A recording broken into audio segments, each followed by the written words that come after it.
Hello, everyone. Welcome to FinTechVerse, the FinBox webinar series. We are back again after a little bit of a break, and I'm so glad to have a very good panel and a great discussion point for us today.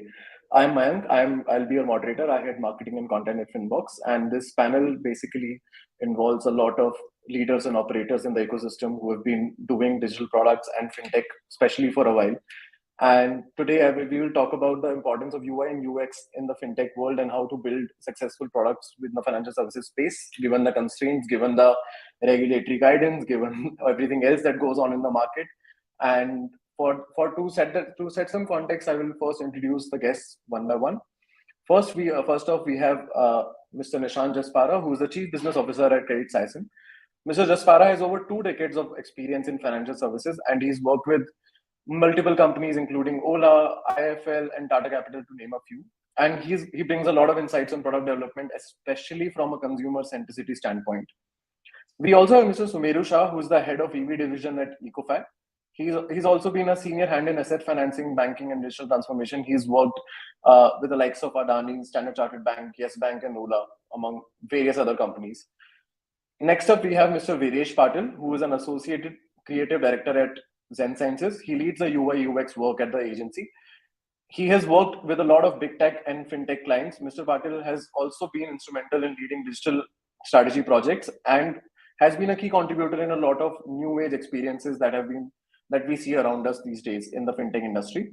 And of course, we have Rajat. He's the co-founder and CEO of FinBox. At FinBox, we work very closely with dozens of lenders, fintechs, and enterprises and help them launch and scale modern credit products. Rajat himself is a product geek. He obsesses about product design, UI, UX a lot. And he has worked with HealthCard, GoPigeon, Citibank, and he brings all those insights with him today. So we will jump just right in, and I will give you some context in terms of why we are doing this webinar. So we recently finished an extensive research project at FinBox, out of which we published a report which is called the Digital Onboarding Report for Lenders. The report is very interesting, and the one interesting fact that it brought out for me was that this data point that more than 30% of users are dropping off from financial product journeys because they feel they are being asked for too much data and too much information. And at the same time, another 20% of users say they drop off because they think the time required to fill an application journey digitally is too much.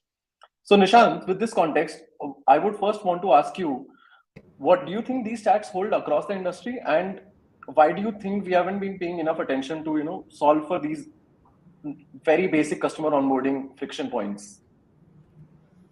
Yes, I think financial services industry has been slow in adapting to digital design thinking, right? I think when we look at the finance industry itself, it includes a vast array, right? It includes banks, NBFCs, and fintechs.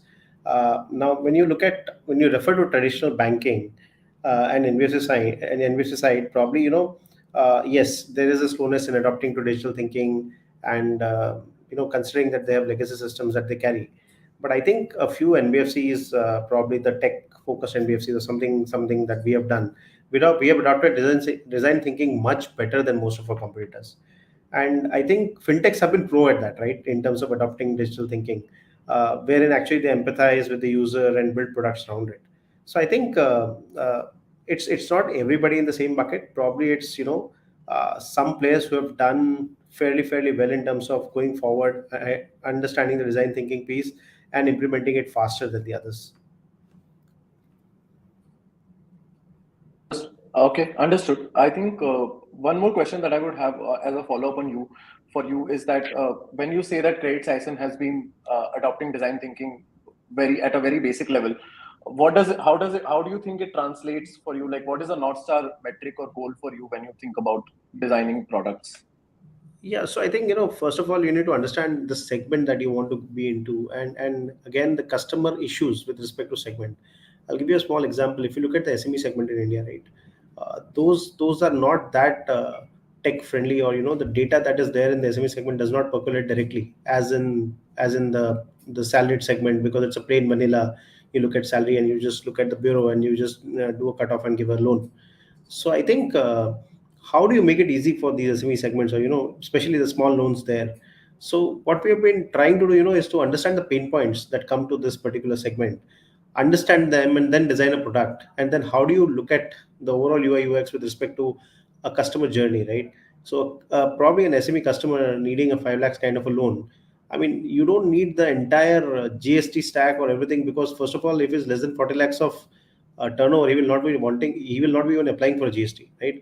So those, especially the smaller loans, how do you make it simpler, and how does it go through the entire flow, is what we have done. And we have made journeys accordingly. So therein we integrate directly. Maybe like we have implemented the AA, so the AA infrastructure is now live. The customer can directly go give his credentials on an AA, and we have built the BRE at the back that directly talks to the banking and the bureau, and you have an output in terms of a loan amount to the customer. So I think something simplicity is something as simple as that, very simple to talk to, but when you make it, it takes time. But again, that is what we have been trying to do. So an example of an SME segment is just what I gave you. Right. That sounds interesting. I would love to, give these products a spin also at some point. So Meru, I would love to come to you now, and you've been in a more of a vehicle financing, asset financing space lately, and these are some of the most offline, hardcore, paper-driven processes. So, do you think there is certain level of digitization and UI UX optimization which is starting to happen now, or is there still time to get there for this industry? So, what has happened in vehicle financing is, that is the process. Actually, if you look at the digitization process in vehicle, started off with the Ola Financial Services, where they actually removed the dealer network and wanted to do a D2C kind of a journey completely end to end, right? So, where the customer can actually purchase the vehicle like how you purchase a consumer durable or something on a platform like a Flipkart or Amazon or whatever, right? So that was the journey which was built. But yes, there were challenges at that time when we were trying to build that. Basically, how do you underwrite the customer in terms of what are the parameters which you look at and things like that. And the other important factor in this entire journey was, even though you could digitize most of it, there is the last leg, because the vehicle has to be hypothecated or has to be registered in an RTO, right? So that leg is not digitized even till today.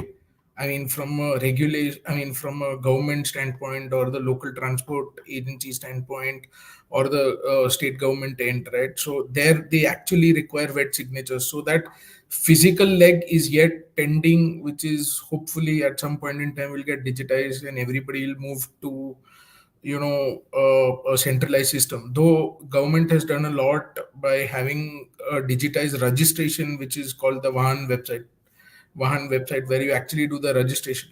But wet signatures, even there, is required. After you do the registration, you have to submit those papers with a wet signature to the RTO. So those kind of things are yet required, and hence the entire digitization to that extent is not complete. But yes, maximum. I would say that 95% is digitized, and we can currently do. Basis PAN and Aadhaar, we can actually do a loan of the customer basis the bureau pulls. That's good. I think there's still some progress to be made in these sectors, and there are these niggles which are continuing. I think Yeah, in yeah. other places also. Rajat, what do you think about this piece? Right, I think we have these very different experiences across products. Right, like an instant loan is now getting to a point where it's about like a 45-second, 50-second journey. Versus a slightly larger product, it tends to become like a 2 to 3 day process, even a credit card, for instance. So there is definitely this problem that while there is a UI UX progress, that there has been a progress, it is not very consistent. So is there a problem with the infrastructure? Is there a problem with digital adoption? What is it?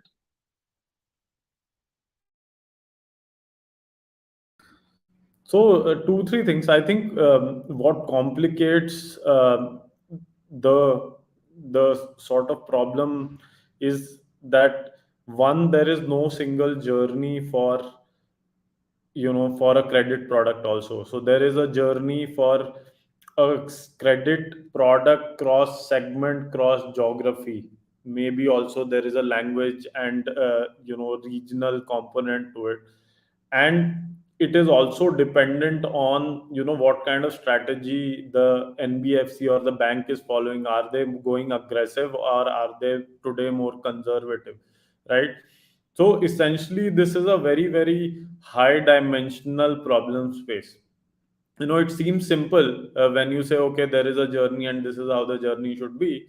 But the thing is that essentially there are multiple journeys. So I'll just give you an example. For example, I applied for a credit card recently on the Tata Neu app, and my journey was like super seamless because I already had an HDFC credit card, and they just took all of my details and just issued that credit card in like one go. But for people who've applied net new, for example, the process has been very, very long with a lot of different sort of steps, etc. It's taken bunch of time, etc. And given it's the same journey, if you say, if you see from product standpoint or a strategy standpoint, etc. Now this complicates this a lot of these things a lot. Then there is the compliance aspect. If for larger loans, if the regulator says that you really do need a VKYC, then you have to do a VKYC, however clunky or disliked that step may be in digital lending journeys today. If you go beyond a set threshold, you have to do a VKYC, for example. Now, all of this becomes a very, at to serve the right user in the using the right journey, you have to build a very, very intelligent adaptive system, which takes a lot of sophistication to build. So it's not only design as we see in like visually, but the design as we see from a system perspective, that becomes important, right? So it is a non-trivial exercise, frankly, to build something that serves a bunch of customers in the right way, which is an intelligent adaptive system, is what we found. That is why this remains. And another point is that the regulatory landscape in India and the overall fintech landscape is evolving very, very fast. So, as you improve your systems and processes, there will be new adaptations that you will have to make. And, this is something that we are trying to tackle head on by building like a very, very deeply configurable system that people can just take and sort of, keep making changes. But that's, complex to build and maintain, requires a very, very high degree of sophistication in engineering and product development, etc. It's a hard problem to solve. Yeah. So that hopefully sort of sets the stage for more innovation. But we are still there is a way to go, overall, for the ecosystem, I feel. Right. I think we are only halfway there, if that. Cool. I think Viresh, you've been doing a lot of these digital projects, and especially from a UI UX perspective.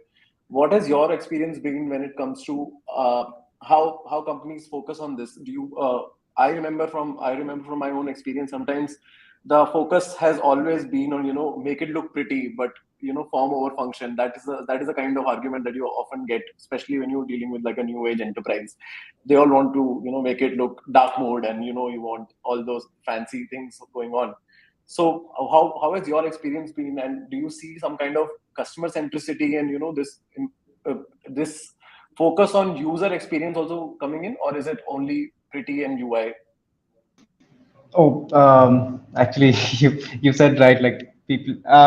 Okay, I guess it has changed post COVID because now in India, especially, there. I mean, everyone wants to be like mainly around. I mean, build products, any digital products, and like around customers, um, keeping customer in center.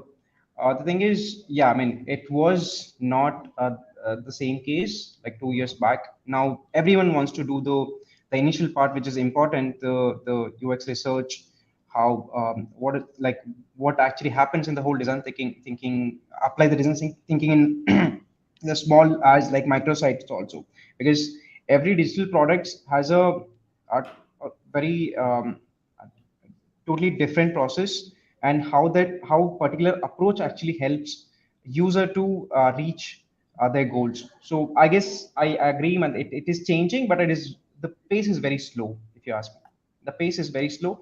But the customers are understanding. I mean, basically, our clients are understanding like, okay, how important the user experience is for any digital products or any digital. Um, for example, you from microsite to website to any digital product actually for mobile application, uh, everything. So basically, yeah, it is changing. Cool. I think this is one of the examples of change. I think we came across this report and we just, saw that Credit Saison, for instance, is actually moving 80% of its all systems to the cloud, and it's a very ambitious target that the company is chasing, and they're trying to do it by 2025, and it will offer a lot of data. It will offer a lot of real time capabilities to the product.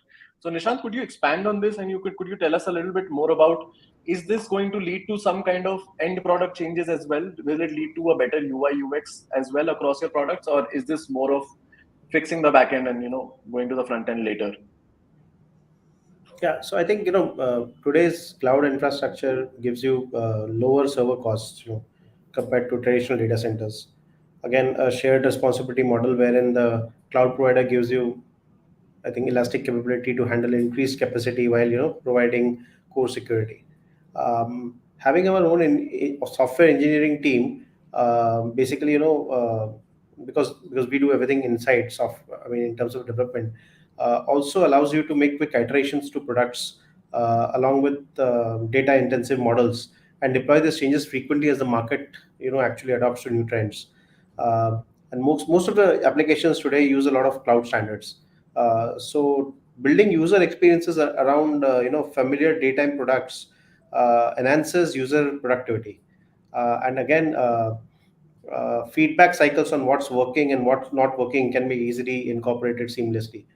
So I think with the core platform changes being relatively lower, the cloud model actually allows frequent adoptions to introduce newer products in a shorter span of time, and that is exactly what we are looking at when we say that 80% we are going to move on the cloud piece.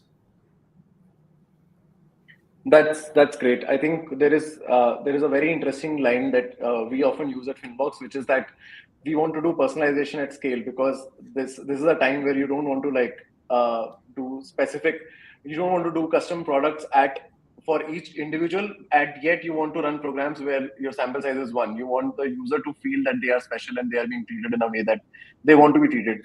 And in fact, if I were to go back to the onboarding research that we did, we actually looked at 6 different lending apps which are live in the market today, and the experience is so different.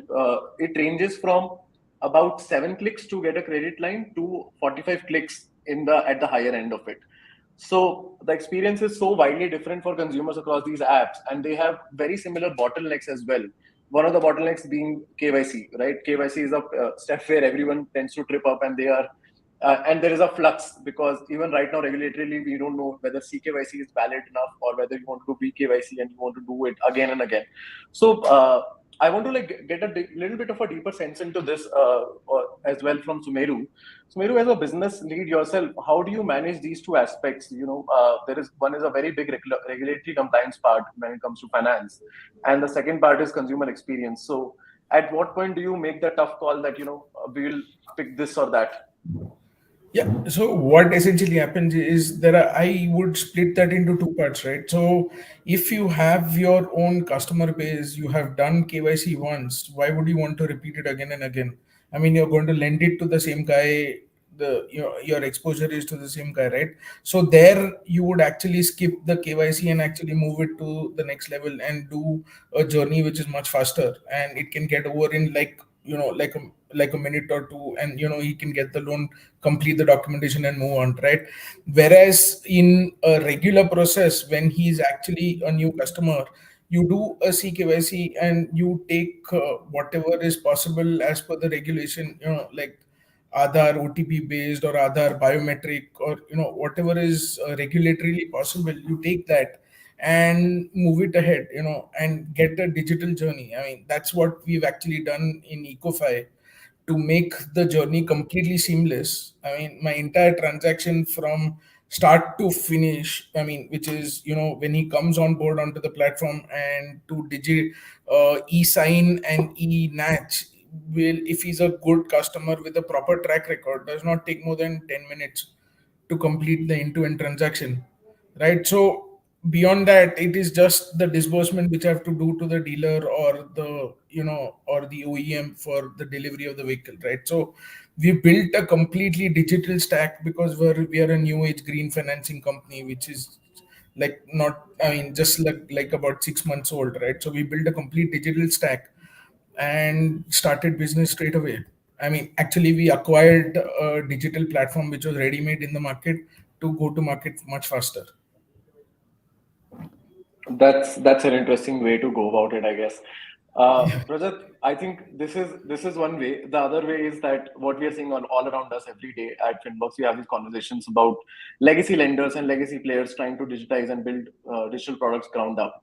What do you think are the ways in which these folks can also these countries can also focus more on the product experience, because after a point this becomes a game of there is too many choices out there for a lender, for a borrower, and a borrower is likely to move away if the experience takes more than 5 minutes, is my guess. A good borrower, for instance, what are the ways? So should they optimize for time or should they optimize for quality? Because a lot of lenders also tend to be very conservative, which is a good thing in lending, to be conservative. Absolutely. I think there is no, as I said, there is no single answer.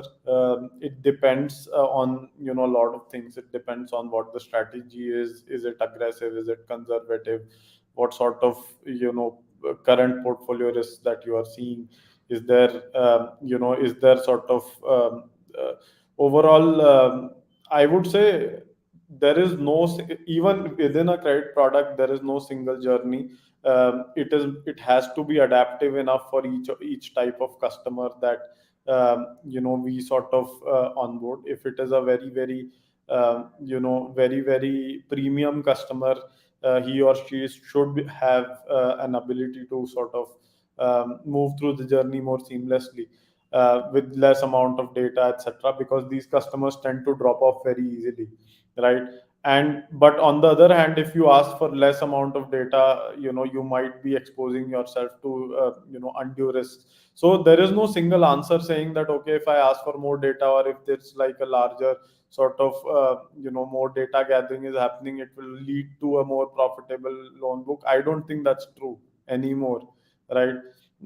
People tend to sort of, there is adverse selection. So I think overall, in sort of building this digital lending product, there are a lot of different kind of trade-offs that you have to make, and you have to keep making them, right? So overall, we feel there needs to be an intelligent system which is tunable with respect to the strategy, with respect to the kind of borrowers that are coming to the platform, and it should be able to adapt to each of these needs. And as digital lending really comes into the mainstream, as we are seeing that Ecofi has started off with digital, credit Saison has always been digital. So this is the first wave of like really digital native lenders that is coming to the market right after the fintech wave.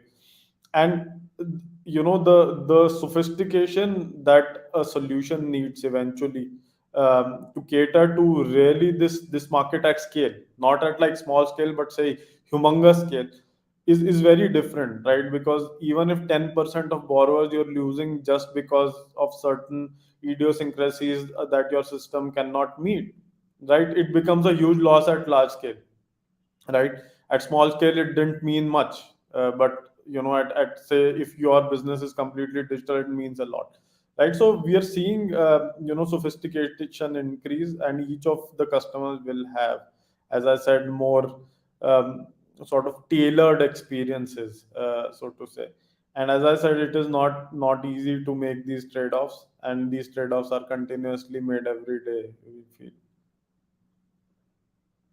Right, absolutely. I think one of the interesting things that I learned when I came to FinBox was how the FinBox adaptive onboarding works, which basically does this segmentation of borrowers in real time, and it allows for journeys to be look very wildly different depending on the borrower's credit score and persona, and basis their vintage and lot of other factors. And there's multidimensional, and it's really incredible to see that this is actually possible in today's day and age. And Viresh, I think this is also one of those things where uh, I feel I feel it is not enough to just digitize the process that you had offline. Like it is not enough to like just put that same paper form digitally and call it a digital product. I think there needs to be a ground up rethinking of it, right? Are there cases, Viresh, that you have kind of seen where these product experiences have changed drastically? So I'll give you a very basic example, which actually we done this with our client, one of the clients. Okay, I mean, I'm not gonna like talk about directly a product where the one of our client actually came to us saying, okay, we are releasing a report which is around the what is gonna what's gonna actually happening on the what's gonna happen actually next few years in the industries. So they wanted to so basically they print this report every year, or they actually release a PDF. Um, they actually release a PDF kind of a PDF format report. Okay, so this client said, okay, the the traffic on this or the drop rate is too much on this, because where we actually spend dollars in it, but how we actually get more traffic on this report, where we can actually there is traffic from the client side, traffic from the generic user. Okay, so we suggested making a very basic thing. Okay, where you can actually make a small microsite where it is interactive, where it is very easy to use or easy to read, right? Where the user can actually grasp the data from the report easily. So, sorry, I mean, I'm just a very basic. So I feel the digitization of the product. I mean, it's happening. Most of the parts, the most of the products which are there in India right now. I mean, like India is moving faster than any countries in the world to digitizing most of the products which we use in daily life. Yeah.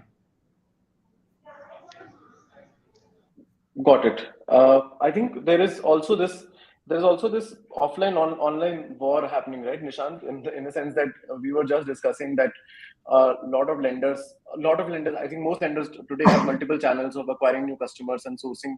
So there is definitely a channel where you work with a lot of partners. There is a channel where you do cold calls. There is also a channel with, if you have built strong digital products, you can also do a lot of cross sell and upsell.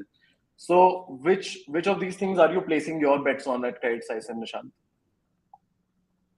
Yeah, sure. So I think obviously we are a tech first, digital first enabled NBFC. So obviously uh, we have a lot of partnerships. We work with almost all the fintech ecosystem, the top fintech ecosystem in the country. At the same time, we have a direct business also, which is again expanding into both SME and personal loans.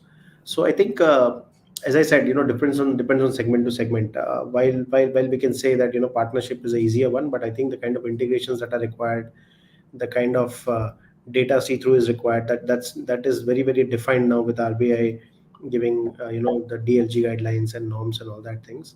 But I think obviously tech first, since we are tech first, I think uh, placing strategy at the heart of the business model is very important. I think we can focus on growth and profitability by targeting the most attractive market segments and developing innovative products that meet customer needs.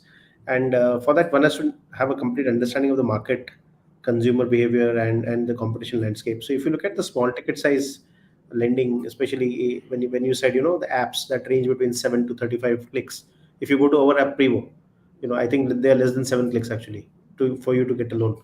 So the way the design has been built, and again, uh, we took 6 months to build that, and we had iterative sessions to build that entire thing. It's not easy to go one up and just build it, copy one and just build it. It's not that easy, because again, the customer preferences for, say, the millennial kind of profile or the less than 50K kind of a profile who wants instant credit, the instant gratification which is there, is very different from a serious borrower of 10 lakhs who will want to look at all the interest rates and then make a call or decision as to which loan he wants to take, right? So again, very different target profiles that we cater to. So probably for a small ticket size profile for a 24-year-old guy who has just got his first job, or is working as an executive somewhere, and he wants to buy a mobile. Probably it is not mattering to him. Maybe he's paying 1% more or less, but it's more important for him how fast he can get a loan. But at the same time, probably somebody like a you or me, or maybe me, because I'm the oldest, probably would still want to look at 10 other options in terms of the interest rate that is getting in the market. So I think clearly arbitrage in between, in terms of who is the target segment and the audience, and I think to make products accordingly. But again, as a company and as tech enabled, I think obviously digital has to be the way forward, because one, the adaptability to digital across segments is increasing as I mean, day in and day out. And I think uh, probably it's faster. It is the UI and UX, or the entire journey can be built as per the customer preferences, and it's easier to adopt, and it's at a click of a button. So I think digital obviously is a way forward. Interesting. I think that is with digital. The problem also is like Rajat spoke about, which is that it is a continuous process, and you have to continuously build and evolve, because tomorrow the market will change, the day after the regulation will change, and next day you will have an epiphany about the product. So Sumeru, how do you kind of approach this process, and especially in terms of UI UX, right? What are the kind of signals that you look for as a lead in terms of deciding that okay, there needs to be something that needs to be changed in the product, something is not right? Are there any metrics that you track, or are there soft signals, hard signals? No, so let me put it like this: that there are no specific metrics or anything. I mean, for me, it is very simple. If I can go through the journey, I mean, I put myself into the shoes of the customer and see if the journey is smooth or not. I mean, from that perspective, it has to be broken to that parts, and obviously, you will look at what basic regulation requirements are there and build the flow accordingly. But to add to what Nishant said, my point is this: digital, we call it digital. It is, at the end of the day, digital is a given. I mean, if you don't do it that way, then I mean, you will live in the old age and actually work. So digital processes are very clear. I mean, if you have to lend now, you will do it in a digital way, which probably you call it paperless, you call it digital, you call it technology, whatever way you want to call it, right? In the process, from a customer standpoint, when he inputs data to when he gets a decision, it has to be quicker, faster, and the easiest to lock him to your business, right? So that is one part from a customer standpoint. The other part which helps you do the digital process is a lot of cost efficiencies come into play. I mean, you don't incur those paper costs, the couriering cost, and the all that paperwork which is required to be done at the various levels of the approval process. So cost efficiency, and at the same time easy and faster customer gratification and locking him into the business is how that is the outlook on which you build the entire digital journey. And that's exactly how we set out to in the Eco5 framework when we were actually building the entire product out. Yeah, I think absolutely. And I think what has also happened is that people have seen success, which has also penetrated the ecosystem. So a lot of people who've had these digital product building experiences have sort of spread in the ecosystem, and this knowledge and the outcomes have spread, right? And recently we were at Sehmati and we saw, for example, HDFC Bank saying that they launched part of their vehicle loans business on like digital products, where they disburse within 30 minutes through VKYC and account aggregator, etc. And they very rapidly scaled to about 12,000 loans a month, with an average ticket size of 15 between 15 and 20 lakhs, which is insane for a 3-month ramp up, right? And you couldn't really ramp up that fast on any physical process, because then ultimately you have to man each point with people, and then you have to coordinate between them, and you have to have a hierarchy of managers for each of each team, and then there is an entire reporting structure and an operational and piece that you have to set up. And once you have people, then you have blue collar HR, you have white collar HR, then you have the entire analytics team just recording their attendance and all that, right? Which is insane in terms of investment, but also running it in a compliant way becomes a big problem.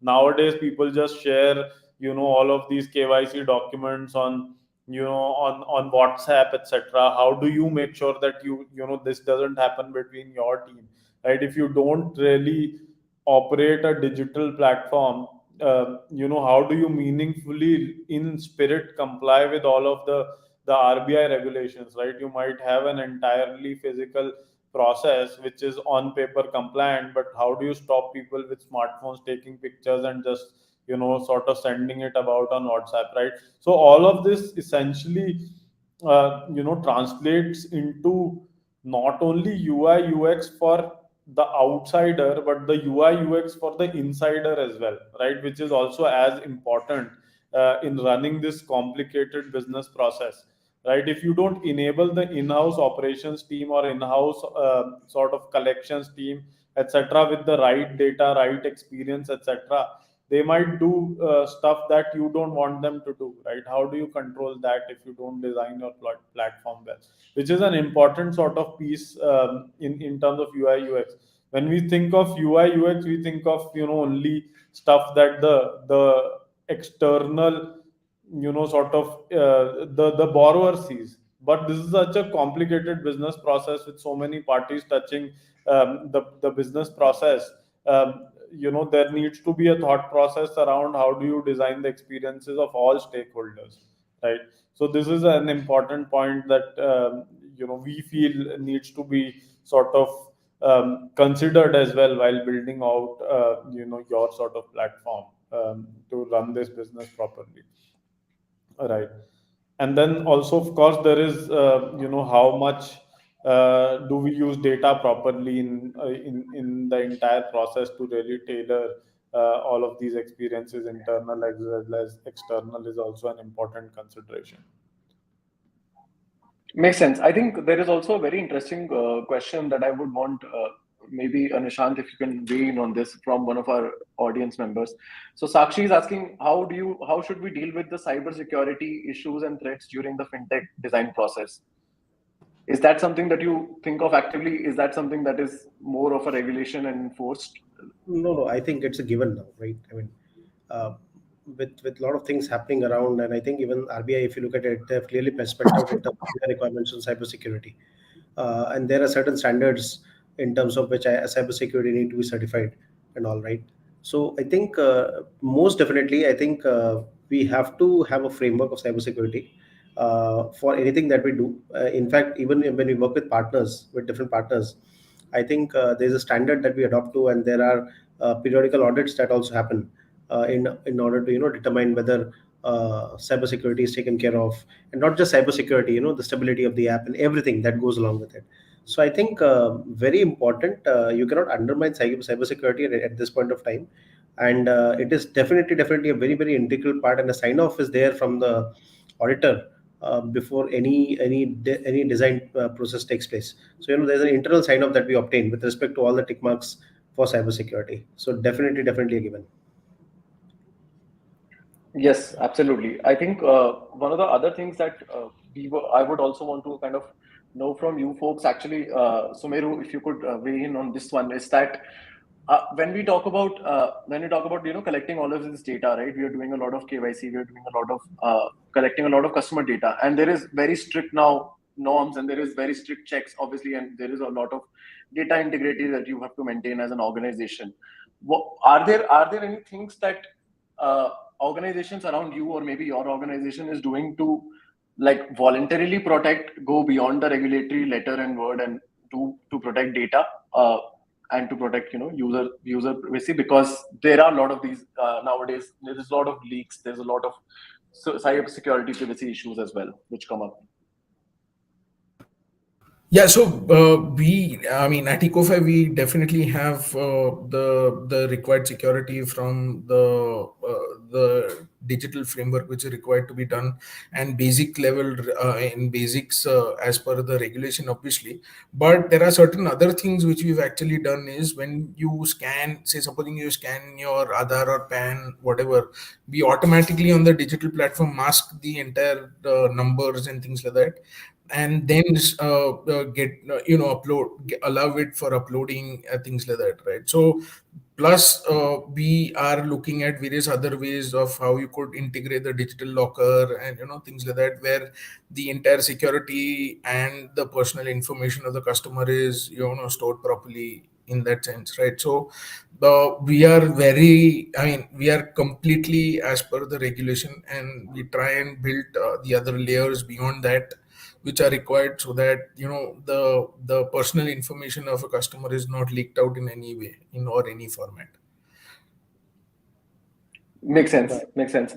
I think now I would want to like shift gears and go towards basically how do you evaluate good UI UX? So Rajat, I think we have spoken a lot about different metrics, and in our report as well we evaluated apps on different metrics in terms of time to load, time for application, what is the amount of clicks, what is the amount of screens that you are seeing, what is the amount of information that is being asked, and so on. So a what are the various metrics for you that actually are important for lenders to track, and b who in the organization should be owning these metrics? Is it the product, is it the design, is it the business team? Where does it rest?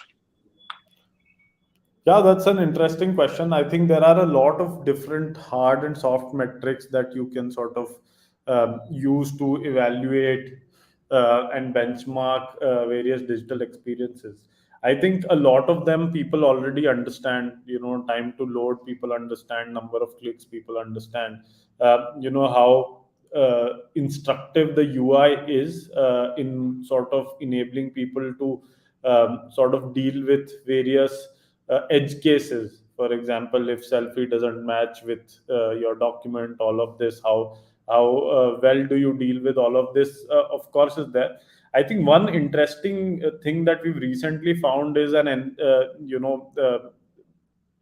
net sort of NPS survey that we do. I think there is an NPS survey for approved customers, which is a separate benchmarking from NPS survey from rejected customers, right? So most of the people in digital lending sort of journeys get rejected, right? They could be rejected because of various reasons. Some of them are credit related, some of them are information is not enough. It's not really that they're not credit worthy, it's just that we couldn't establish that they're credit worthy, right? It's not a fault of theirs.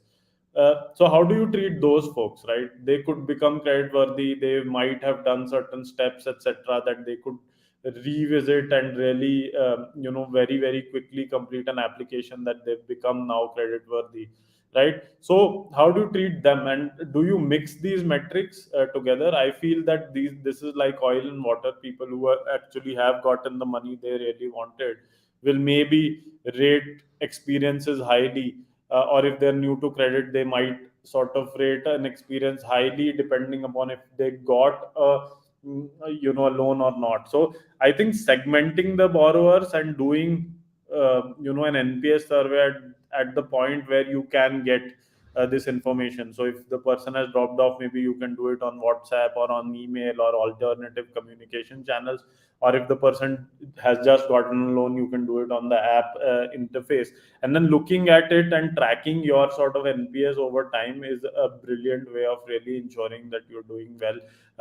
And then benchmarking, and you can actually also see how it changes when you make important changes on your platform. So for example, if you introduce a relatively long KYC method, or if you introduce more steps, say you introduce taking GST information that people sort of are new to in your journey, you can quickly see that is it overall impacting the outcomes or not. So I think this is something that we found to be really an output parameter. Everything else is you can sort of track metrics, time from screen to screen, conversion rates, etc., but that tells you very little over time because these are noisy metrics.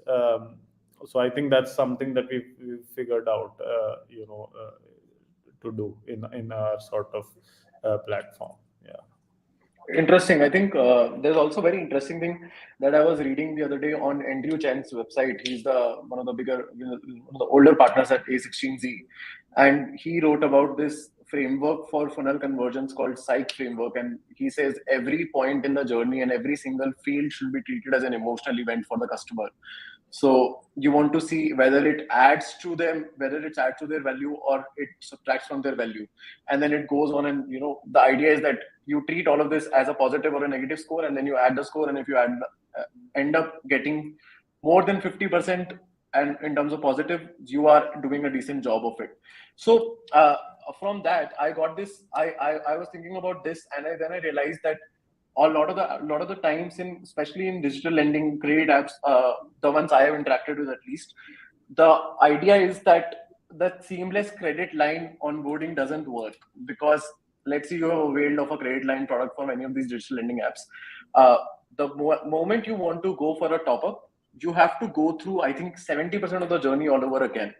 So my question now is that, is this a regulatory problem, or is this the problem of the app not trusting me enough, or they have not cared about it? Like, what do you think is happening here, Nishant?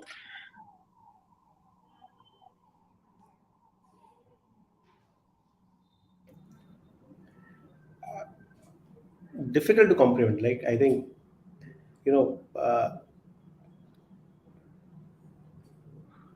I mean, you don't know actually, right? What is happening? Uh,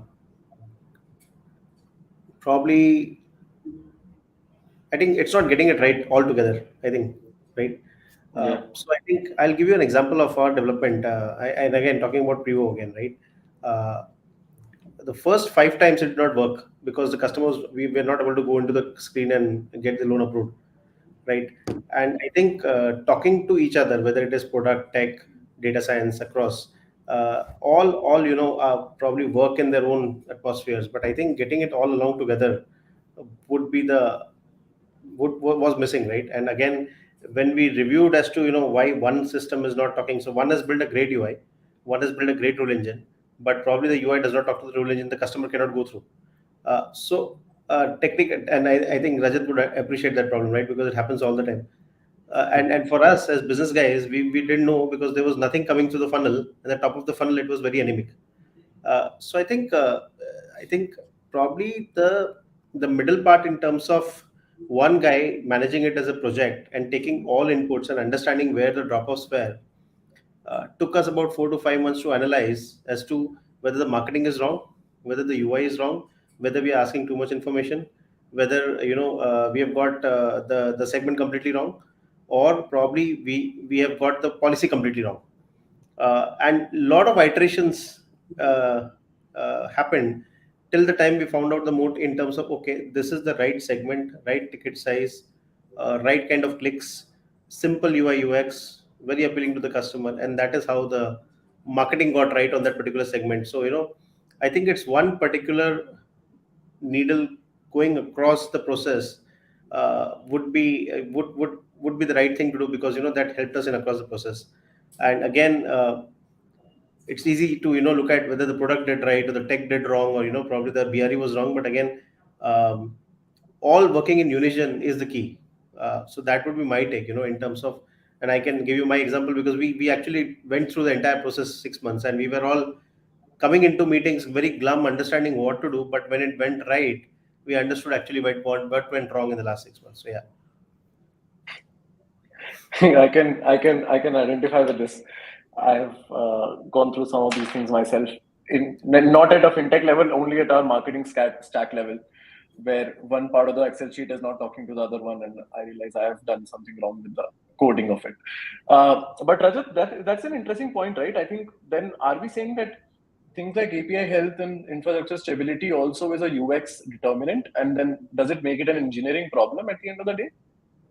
Oh yeah, absolutely, absolutely. And as I said, right, so I'll give you an example. For example, say a person is trying to, do the account aggregator journey, for example, and account aggregators being new in the system, overall are fairly flaky and unstable, right? So if because of some system shenanigan, or if he's trying to do it with a newer bank on the system, he becomes unsuccessful.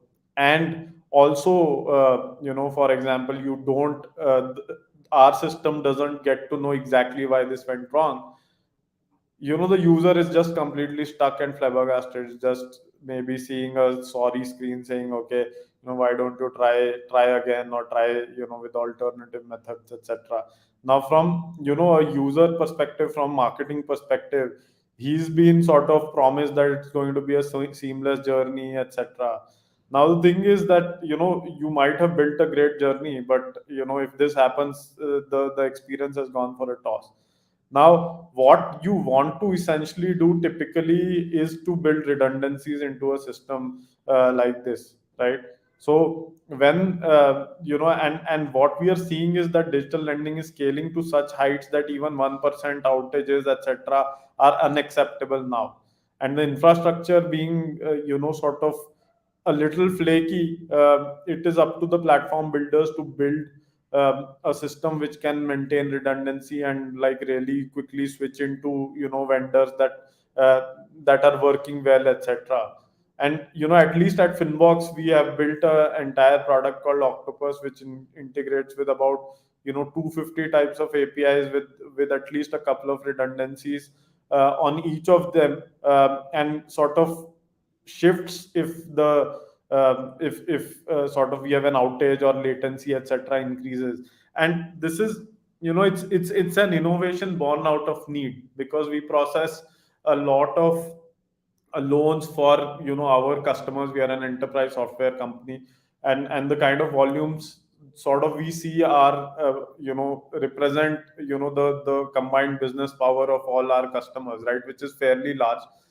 And as we started hitting scale, we realized that this became a big problem for us, and we had to engineer a system which really could sort of solve this at a fundamental level, right? And it's sort of, we're extremely happy at our team that they sort of took it, and it is a fundamental innovation in the way this is built.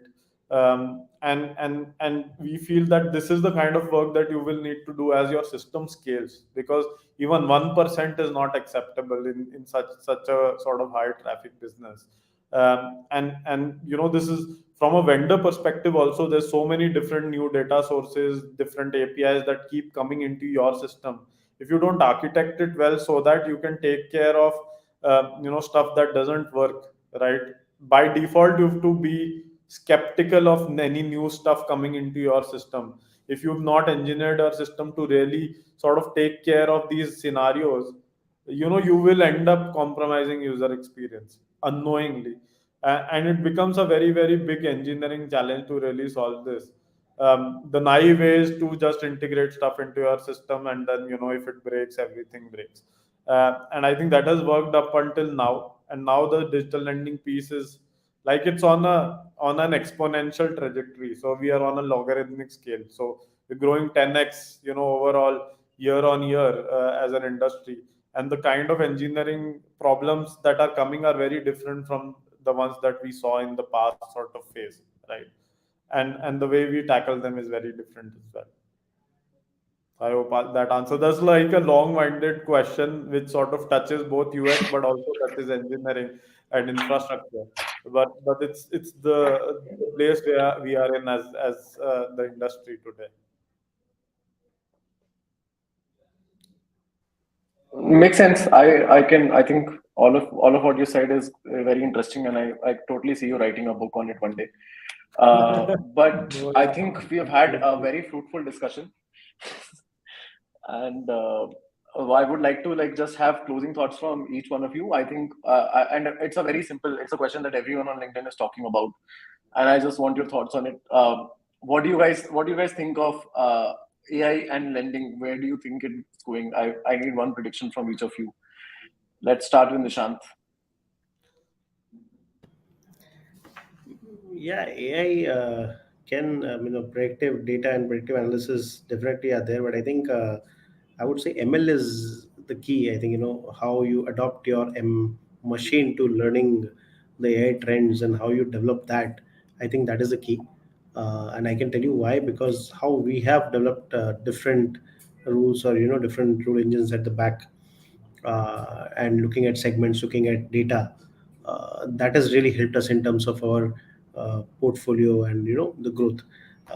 AI, obviously, again, I mean, is the cliche word, right? Everybody uses AI, but again, with respect to uh, what data you can get through AI, and how you can probably put it into use in terms of making your lending models or your credit models. I think that is the key, wherein how well you can do and build your great models, and build a robust book on that. So I think AI, yes, but I think ML is something that one needs to execute well in order to build robust models. Got it. So Meru, what do you think? Is it Yeah, AI or hi. ML? Yeah, I agree with Nishant on AI and ML together, functioning together. It'll just help us, build a real-time, rule engine which will modify itself on the real time. So you don't lose any customers anyways.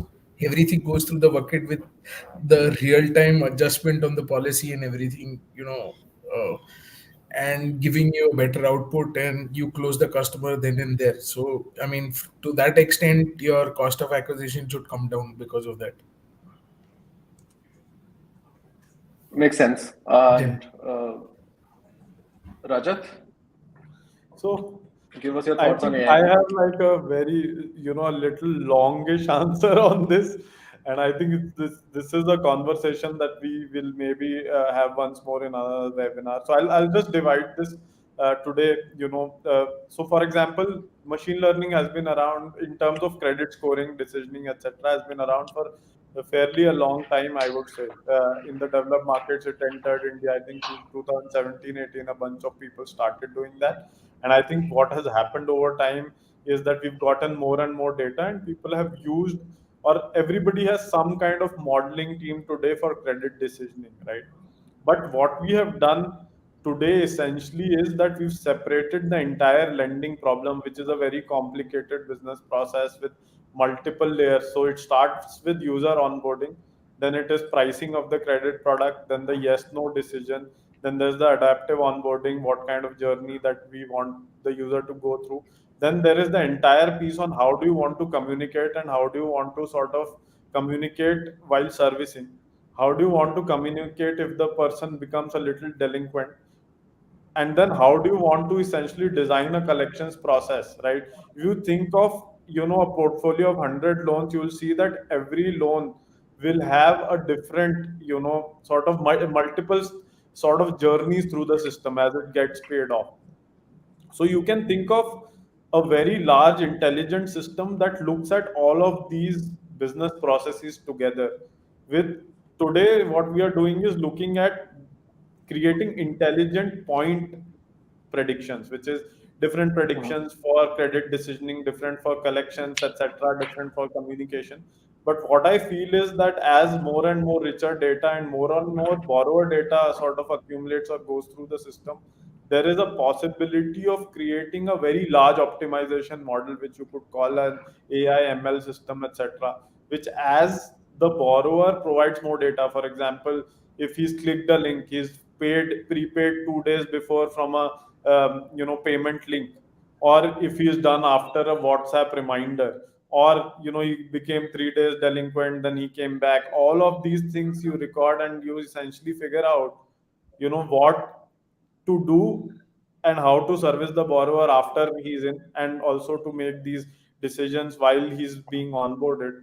I think is the holy grail of AIML, which is essentially saying that a lot of manual processes and a lot of different systems that talk to each other to make this process possible sort of go away, and it becomes a unified whole, an intelligent machine running the entire business, is what I see as the holy grail.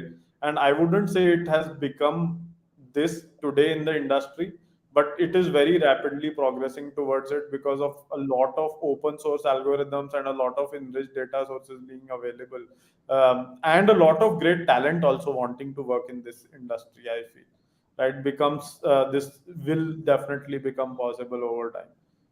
So that's one. And then generative AI, I think, can really help with a lot of customer queries. This is a